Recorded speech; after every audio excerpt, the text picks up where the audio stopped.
اب سوال یہ پیدا ہوتا ہے کہ 7.5 تولے سونا، 52 تولے چاندی، یہ رقم ہے، یہ چیز موجود ہے، اور موجودہ زمانے میں اس کی مالیت کتنی بنتی ہے، اس کا وزن کروایا جائے سونے کا، اور اس کے حساب سے زکوٰۃ بھی ادا ہوتی ہے، اور پھر جس کے پاس یہ ہے وہ قربانی بھی دے سکتا ہے۔ میں نے یہاں پر لفظ استعمال کیا ہے کہ ضروریات زندگی سے زائد چیزوں کا استعمال کرنا۔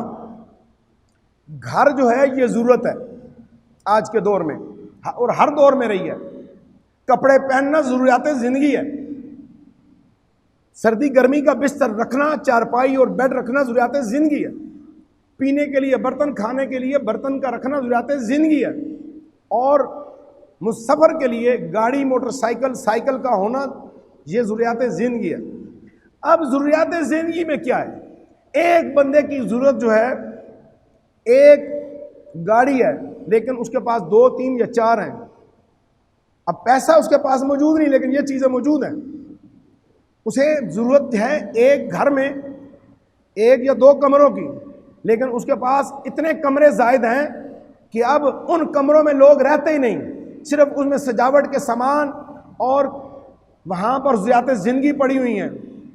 کئی فقہا اس میں یہ بھی کہتے ہیں کہ تیری زمین کا وہ حصہ جو تیرے استعمال سے زائد ہے، اس پر بھی تیرا نصاب مکمل ہوتا ہے، اس کی طرف بھی تجھے خیال رکھنا ہوگا۔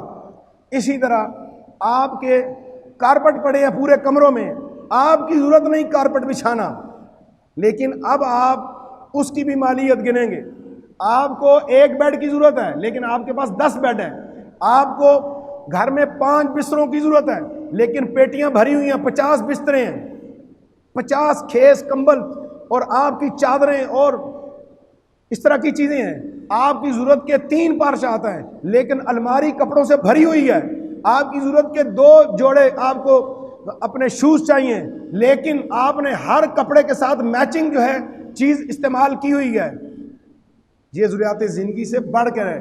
ٹی وی کا ہونا، VCR کا ہونا، ڈش انٹینے کا ہونا، کمپیوٹر کا ہونا، موبائل کا ہونا، تفریح کی اغراض و مقاصد کے لیے ایسے قیمتی ورزشی سامان کا ہونا، ورزش کے لیے کھیلوں کے سامان کا ہونا، اور دیگر موٹر سائیکل، سائیکلیں اور ایسے اضافی چیزیں بھی اگر آپ کے گھر کے اندر ہیں تو اس کے لیے فقہ کیا کہتی ہے؟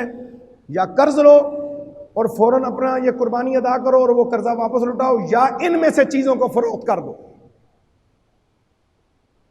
اب ہم جو ہے عمومی طور پہ دیکھتے ہیں کہ ہمارے پاس تو پیسہ نہیں ہے لیکن گھر تو موجود ہے، باقی چیزیں تو موجود ہیں۔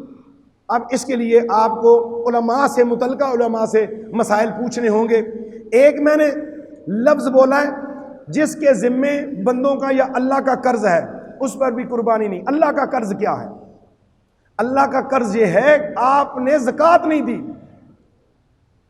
آپ نے زکوٰۃ دینی تھی، آپ اپنی زکوٰۃ کی ادائیگی پہلے کریں گے کیونکہ یہ فرض میں آ رہا ہے، آپ نے اس کی ادائیگی کرنی ہے ہر صورت کے اندر۔ اور چوتھی چیز ہے بالغ کی، نابالغ پر قربانی واجب نہیں، اگرچہ وہ صاحب نصاب ہی کیوں نہ ہو، لیکن جو اس کے مال کا رکھوالا ہوگا، جو وکیل ہوگا، وہ اس کے مال کی حفاظت کرے گا، وہ امانت میں خیانت نہیں کرے گا کہ اس کے مال سے اس کی قربانی کر دے یا اپنی قربانیاں کر لے، ایسا نہیں کرے گا۔